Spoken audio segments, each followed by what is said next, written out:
The stewards took forever to decide whether to penalize Sergio Perez for his safety car infringements or not, 2 hours and 31 minutes to be exact. Along with a delayed start to the race because of the slippery conditions, and the stewards taking ages for making a decision, there were a lot of key takeaways from this race. This is why in this video, we're going to talk about everything we learned from the Singapore Grand Prix. Let's dive in. Let's start with why confidence in the FIA took a huge blow that weekend. It wasn't only the amount of time taken to determine the final classification that complicated the finish. There was some inconsistency from the FIA too. Ferrari's team principal, Matteo Binotto, fully expected Perez to be handed a 5-second penalty for at least once dropping more than the regulated 10 car lengths behind the safety car. He breached the safety car regulation 3 times. Sebastian Vettel was also guilty of the same offense in Canada earlier this year, but he managed to escape any penalties. The reason the FIA gave for this was that many drivers had fouled the rules. A hard and fast regulation hasn't been met with a hard and fast punishment on many occasions. In one paragraph,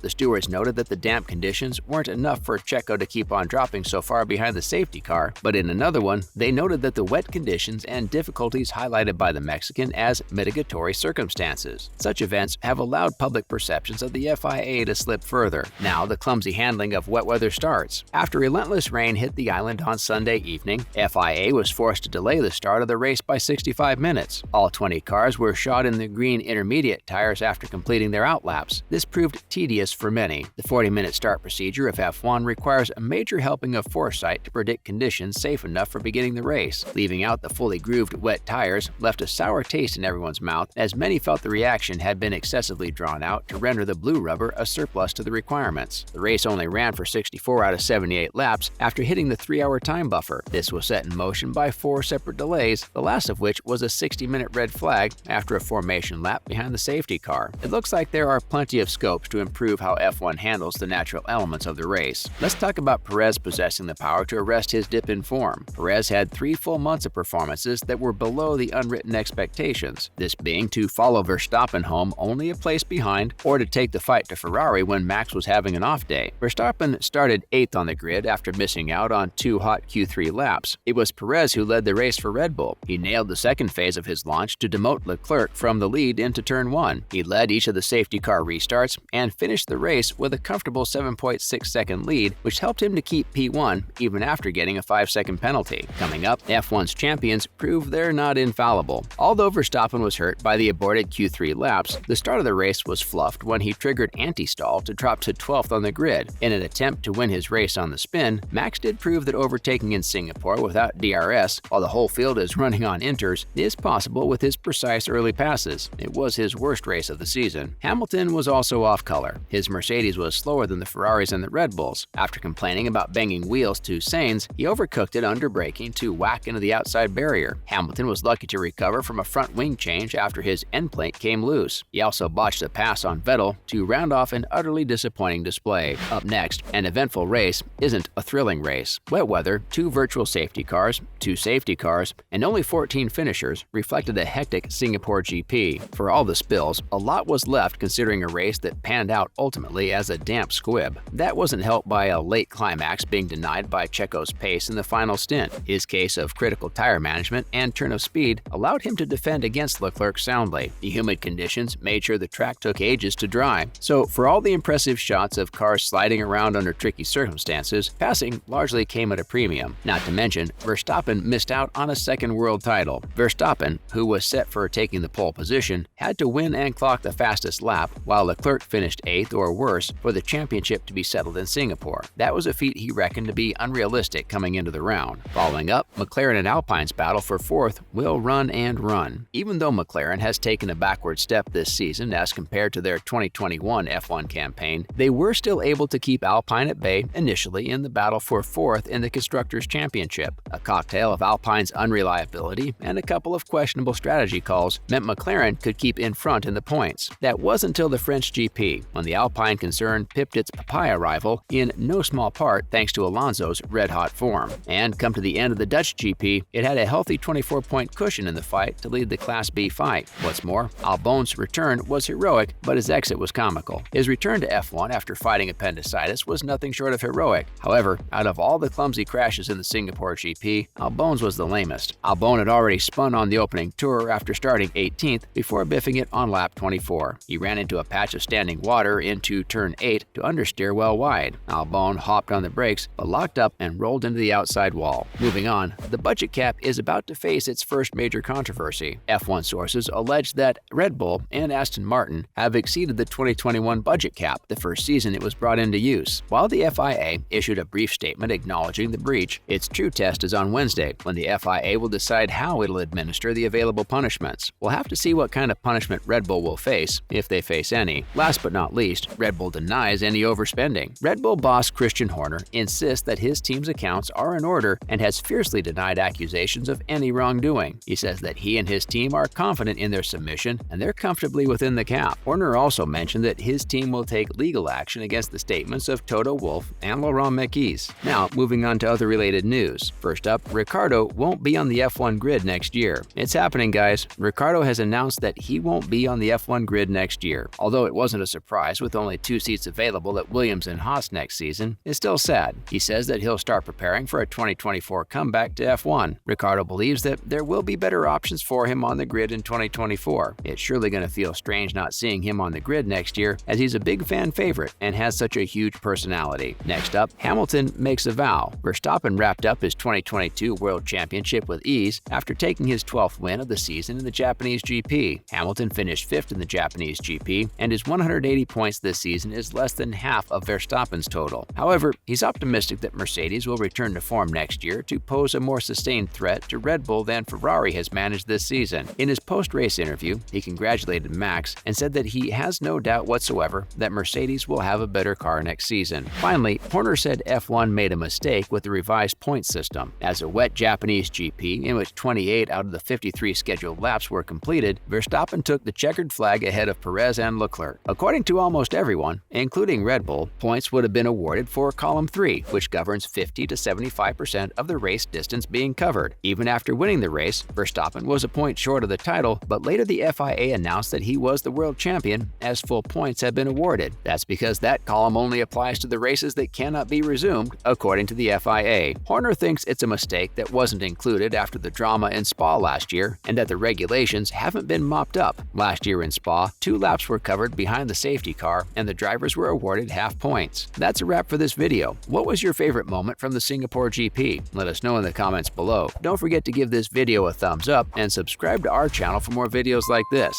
See you in the next one.